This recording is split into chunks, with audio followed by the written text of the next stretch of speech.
Bismillahirrahmanirrahim. Assalamualaikum warahmatullahi wabarakatuh. Pemirsa MTA dimanapun Anda berada, senang sekali bisa berjumpa dengan Anda kembali dalam program Dialog Spesial. Bersama saya, Sultan Hafiz. Dan pemirsa, pada episode kali ini kita masih berada di luar studio. Mengapa? Karena pada episode kali ini pemirsa, tamu kita masih berada di Makassar, Sulawesi Selatan.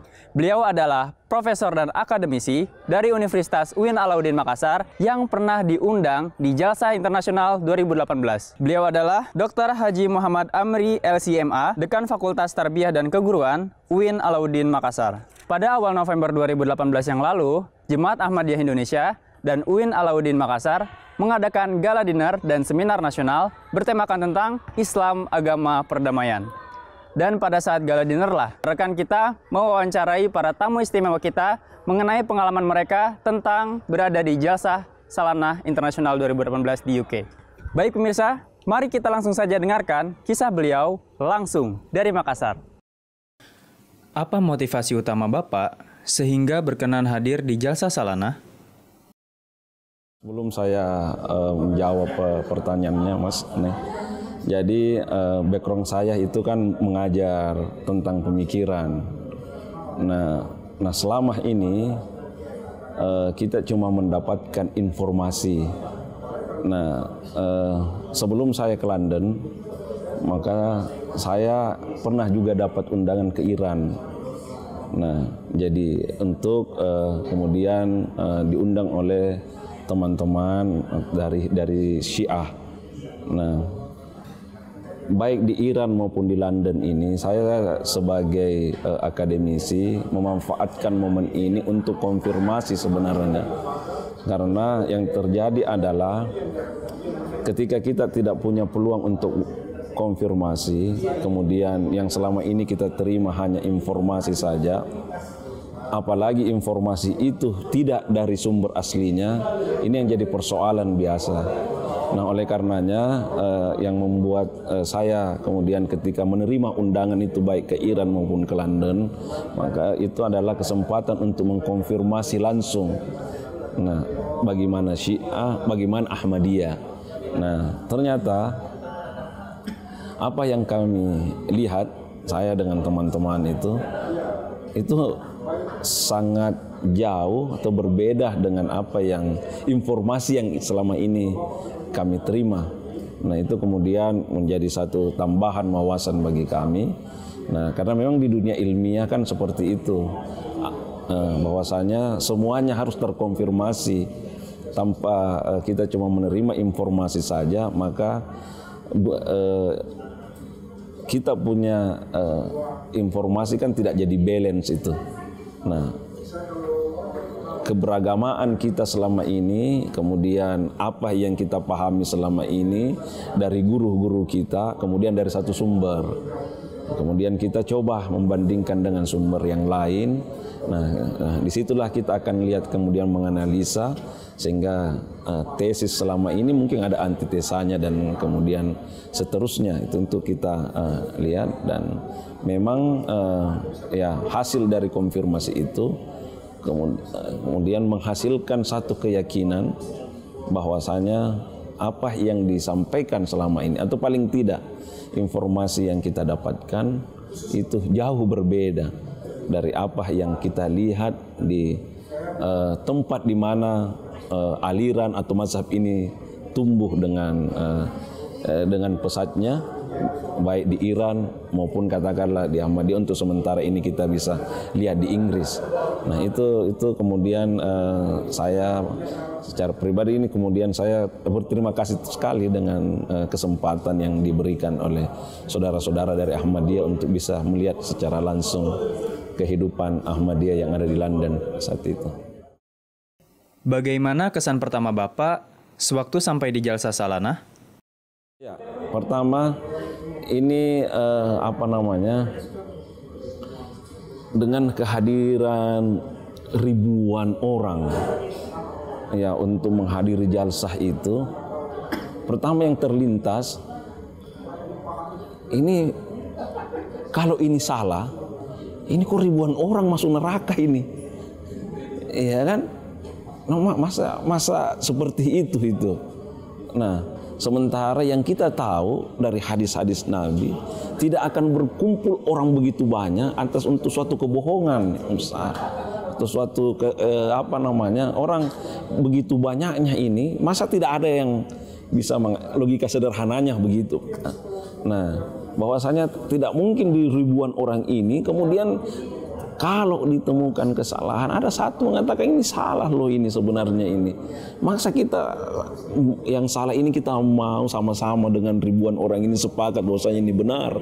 Kalau itu salah, itu yang logika yang terlintas. Ya, ini kami ini rasanya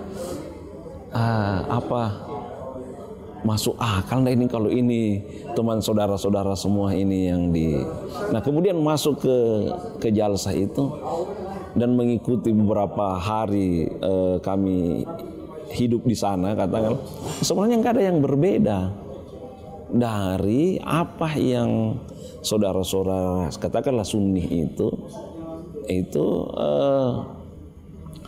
amalkan. Yang berbeda yang kami bisa simpulkan adalah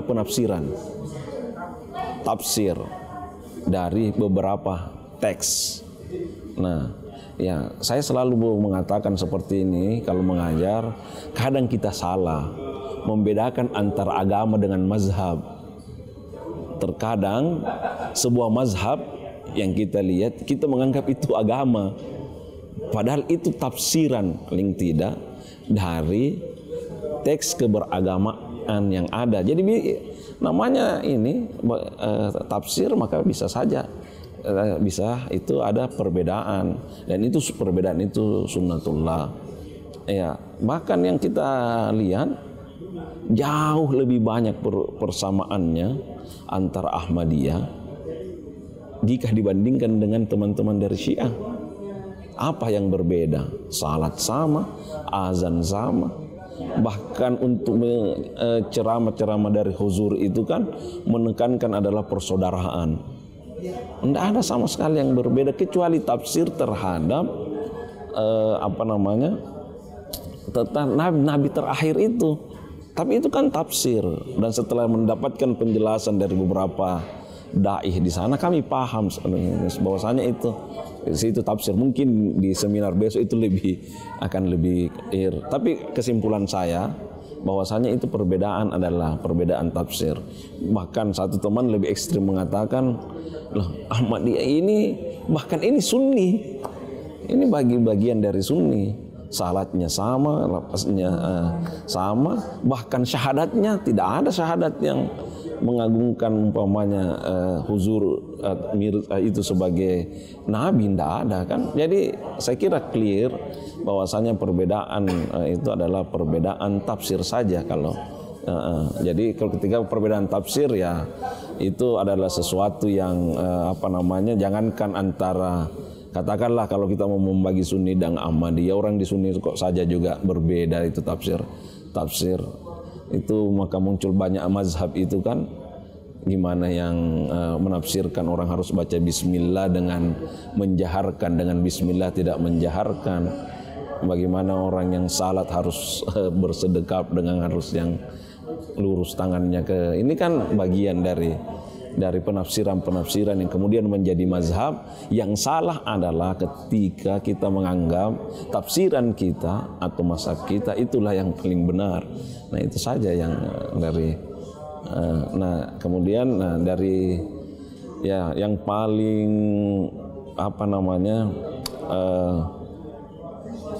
yang kami bisa lihat itu adalah ajaran yang diterapkan di Ahmadiyah itu tentang canda. Ini kan selama ini yang menjadi di dunia Islam secara umum adalah mengeluarkan zakat, dan pengelolaannya itu kan yang menjadi soal selama ini. Nah, penjelasan teman-teman yang ada ketika kami ke London itu memberikan penjelasan tentang adanya canda yang dikeluarkan oleh jamaah itu kan salah satu kehidupan yang dan dikelola secara Islami. Kemudian kan memang dari ajaran-ajaran para sahabat. Kami kan seperti itu, pengelolaan secara baik Baitul Mal kan, dan ini Baitul Mal yang dikelola secara modern. Nah kan manajernya, nah itu yang kemudian diperlihatkan bahwasanya dia punya database, dan itu ya saya kira yang baik-baik itulah yang kemudian bisa kita, seandainya kita bisa duduk bersama untuk membuka diri, maka saya kira hal-hal yang positif itu kita mungkin bisa sharing. Saya sangat berharap suatu saat kita bisa semua duduk bersama dengan hati dan kepala terbuka untuk melihat. Saya kira ketika kita bisa duduk bersama, maka perbedaan itu bisa diperkecil, ya. Atau paling tidak, kalau yang diajarkan oleh para tokoh-tokoh kita sebelumnya, dia berdebat, bahkan berhari-hari berdebat. Tetapi setelah itu kan tidak ada persoalan dengan, ya kalau Anda tetap di situ, pemahaman Anda, ya silakan, monggo, saya dengan yang saya pahami itu tetap dalam bingkai persaudaraan. Yang itu yang sebenarnya kami inginkan dengan teman-teman yang bersama-sama berangkat itu. Mudah-mudahan suasana seperti itu. Perbedaan itu kan sesuatu yang sangat sunnatullah, tidak bisa kita paksakan orang yang kita sama, tetapi yang kita harapkan juga memahami bahwasanya kita memang harus berbeda. Kalau berbeda ya sudahlah, berbeda. Siapa yang paling benar, ya nanti Allah yang menentukan. Mudah-mudahan ini benar semua sebagai suatu ijtihad, dan sehingga kalau ijtihad pun itu kalau dia salah kan tetap dapat pahala. Dari serangkaian acara yang ada, acara apa yang paling berkesan dan menarik bagi Bapak? Ya, jadi ceramah-ceramah huzur itu yang mengajak untuk kita bersatu, jangan kemudian dikotak-kotakkan oleh orang yang ingin memecah belah kita. Nah, kan sebenarnya musuh yang paling besar di antara kita adalah ketika kita tidak bisa bersatu, ini orang yang umat muslim atau umat muslim sedunia ini, yang kemudian dia hidup dalam terkotak-kotak, yang kemudian tidak bisa disatukan. Nah, bayangkan saja huzur bicara sampai mengatur tempat parkir itu, membuang sampah. Ini kan sesuatu yang kecil, tetapi prakteknya kan yang kemudian dicontohkan oleh huzur. Nah itu saya kira keteladanan itu yang kemudian yang kita kurangkan selama ini. Dunia ini yang kekurangannya adalah uswah hasanah. Uswah hasanah itulah yang kemudian ditunjukkan oleh huzur. Bagaimana dia menerima tamu, bagaimana dia cuma tidak mengajak, tetapi kemudian dia melakukan apa yang dia sampaikan. Nah, itu saya kira semua orang tahu, ya, di aliran manapun dia, di mazhab apapun dia paham itu. Tetapi ketika ingin melaksanakan apa yang diucapkan itu yang kemudian selalu menjadi soal. Dan itu yang dibuktikan oleh huzur, bahwasanya dia yang kemudian ketika dia melarang merokok, kan dia yang tidak merokok, kemudian dia menyampaikan bagaimana hormati tetanggamu, parkir dengan baik. Nah itu yang saya bilang, ini ceramah-ceramah huzur yang disampaikan adalah hal-hal yang kita tahu semua, tetapi sangat menyejukkan karena dia menjadi uswah. Nah itu yang saya kira yang dimiliki, jadi karisma dari huzur itu kemudian terpancar karena dia membuktikan bahwasanya apa yang disampaikan itu dia yang pertama yang lakukan.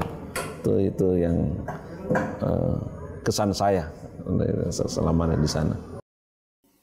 Bagaimana kesan Bapak terhadap pemimpin tertinggi spiritual Ahmadiyah, Hazrat Mirza Masroor Ahmad, sebagai Khalifah Muslim Ahmadiyah? Ya, ini kan sebelum dia bicara, biasanya kita kan ada kesan yang kalau orang mau ketemu pertama, kemudian dia ini. Nah, dengan pertama dengan jamaah yang dipimpin begitu. Kesan kita dia adalah seorang sosok yang sangat sederhana.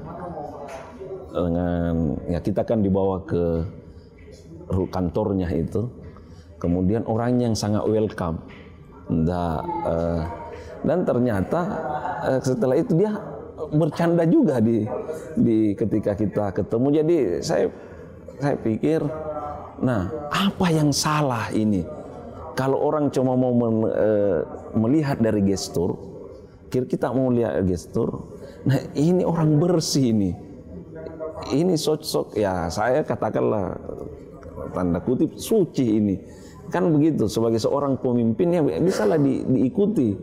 Kan seperti itu, dia tidak bermegah-megah seperti yang disampaikan orang bahwasanya dengan yang dimiliki itu dia bisa kehidupannya. Ternyata kehidupannya mungkin lebih banyak yang dai kita di sini yang lebih glamor kalau mau dilihat. Nah, kemudian dia bicara sangat bersahaja dan sebagainya, sehingga kesan bahwasanya dia sebagai paling tidak kesan karismatik itu kelihatan keluar dari husur ketika kita ketemu, kita berbincang, kemudian dia di sela-sela perbincangannya dia karena dia bertanya begini, kira-kira setelah ketemu dengan kami apakah kami masih muslim? Ya kan, itu sehingga ya, nah jadi ya karena mungkin dia tahu latar belakang kami dari perguruan tinggi dunia akademisi, sehingga kita secara tegas mengatakan loh sebenarnya inilah muslim sejati. Ini yang muslim sejati. Ya, jadi sehingga sekali lagi kita teman-teman sudah berkesimpulan ini cuma perbedaan tafsir. Ya, bahwasanya kemudian ya kita tetap di sini, saudara-saudara kita tetap di sana. Nah, itu karena cuma pemahaman terhadap teks-teks nas-nas yang diberikan oleh yang dipahami oleh para tokoh-tokoh kita. Ya kan, Sunni punya tokoh-tokoh yang dia pahami, teman-teman di Syiah punya imam-imam yang kemudian secara dipercaya untuk menafsirkan teks-teks. Nah, kemudian begitu juga teman-teman atau saudara-saudara yang ada di Ahmadiyah punya khalifah yang kemudian punya yang dipercaya, yang tidak diyakini dan dipercaya oleh para jamaah untuk menafsirkan teks-teks itu. Nah, teks-teks ini adalah bentuk dari penafsiran teks yang ada datang wahyu, baik dia Quran maupun dari hadis. Saya kira ya seperti yang saya bilang dari awal bahwa yang paling benar adalah Allah Subhanahu wa taala. Surga neraka adalah hak prerogatif Tuhan. Kita cuma menjalankan dengan apa yang kita yakini dari teks-teks ulama yang diyakini para ulama yang kita yakini itu. Nah, baik dari Sunni, Syiah maupun teman-teman di atau saudara-saudara kita di Ahmadiyah. Biarlah Tuhan atau Allah menentukan. Mudah-mudahan kita benar semua. Ya kan, mudah-mudahan kita benar semua. Dan sekali lagi saya sangat yakin ketika orang berijtihad untuk itu melakukan pendekatan terhadap teks itu, maka teks itu adalah iza azaba falahum ajrani. Kalau dia benar maka dia dapat 2 pahala. Wa iza akhta'a falahu ajrun wahid. Kalaupun dia salah, Allah tetap memberikan penilaian kepadanya 1 pahala. Jadi ketika berijtihad tidak ada yang salah sebenarnya. Nah, tinggal kembali lagi saya ya berharap mudah-mudahan melalui kami di perguruan tinggi itu bisa secara bertahap mungkin memberikan pemahaman terhadap kepada mahasiswa-mahasiswa kami untuk bahwasanya ada penafsiran terhadap teks yang berbeda dengan penafsiran yang kita yakini selama ini. Nah, itu saja yang kami bisa bantu saudara-saudara kita dia untuk bisa dia pahami bahwasanya ada yang berbeda di luar mereka. Setelah Bapak mengikuti jalsah yang diikuti oleh puluhan ribu peserta dan tamu, baik muslim maupun non-muslim dari berbagai belahan dunia, bagaimana Bapak melihat peran Ahmadiyah dalam Islam? Ya itu, ya jadi untuk saudara-saudara Muslim, seperti dari awal saya selalu ulang-ulangi, bahwasanya sebenarnya tidak ada perbedaan kita yang mendasar antara Sunni, katakanlah itu kalau kita mau bagi, dengan saudara kita yang ada di Islam, di jamaah Islamiyah, itu kecuali perbedaan tafsir saja. Dan perbedaan tafsir itu adalah sesuatu yang wajar dalam memahami teks-teks yang ada dalam, baik dalam ayat Al-Quran maupun ada dalam hadis Nabi. Cuma memang kalau saya bisa menyampaikan juga untuk agar teman-teman jamaah Ahmadiyah ini bisa diterima. Nah, mungkin ada yang pertama dulu mungkin ada apa yang kita sampai, apa sabda khalifah atau apa namanya, atau bukan sabda ya, ada state atau fatwa khalifah tentang bagaimana salat di belakang yang bukan Ahmadiyah. Seandainya memungkinkan, fatwa ini kemudian juga direinterpretasi ulang. Ya kan sekarang ini kan supaya hadis Nabi kan biasa juga direinterpretasi ulang. Ini fatwa itu juga bisa. Kalau memungkinkan itu agar gesekan untuk khusus Indonesia ya, asal gesekan itu kan maunya kita bisa berjamaah di satu masjid yang sama, ya, sehingga diyakinkan saja bahwasanya umat atau Muslim Indonesia itu kita memulai untuk bahwasanya kita ini bersaudara. Jadi kalau mau berjamaah memungkinkan itu kita sama-sama berjamaah di tempat yang sama, walaupun mungkin kita punya ini tempat khusus untuk ya mungkin kita turun sedikit lah dari fatwa itu kalau memungkinkan untuk ini masukan saja dari, karena tidak ada lain kecuali keyakinan itu bahwasanya ada fatwa sebelumnya ini, siapa tahu memungkinkan khalifah mengambil keputusan untuk mereinterpretasi ulang bahwasanya kita berhusnuzan. Tidak ada lagi yang kita salat di depan orang yang tidak mengkafirkan kita ini. Kan kalau kita berbicara hadis ada asbabul wurudnya, maka saya membaca bahwasanya asbabul wurud dari ini karena dulu jamaah ini ya kan selalu dianggap kafir dan sebagainya, sehingga keluar fatwa bahwasanya ini janganlah salat di belakang orang yang menganggap dirimu kafir.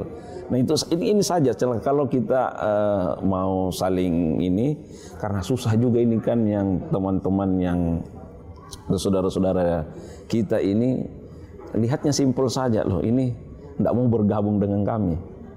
Nah walaupun kita berikan pemahaman itu, maka dianggapnya memang kalau begitu memang kita berbeda.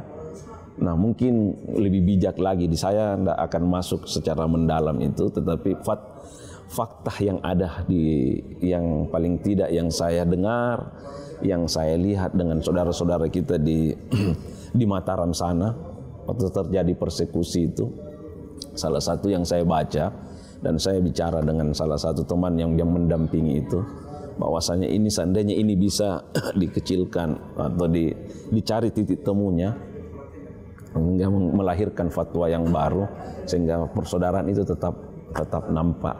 Nah, itu. Ya, pemirsa MTA dimanapun Anda berada, demikianlah perbincangan kita dengan Bapak Muhammad Amri yang mengikuti Jalsah Salanah Internasional 2018 di UK. Dan masih ada satu profesor lagi pemirsa yang akan kita wawancarai. Kisah beliau bisa kita saksikan pada episode berikutnya. Saya Sultan Hafiz beserta kru yang bertugas dari Makassar undur diri terlebih dahulu. Terima kasih atas kebersamaannya dan sampai jumpa lagi di episode berikutnya. Wassalamualaikum warahmatullahi wabarakatuh.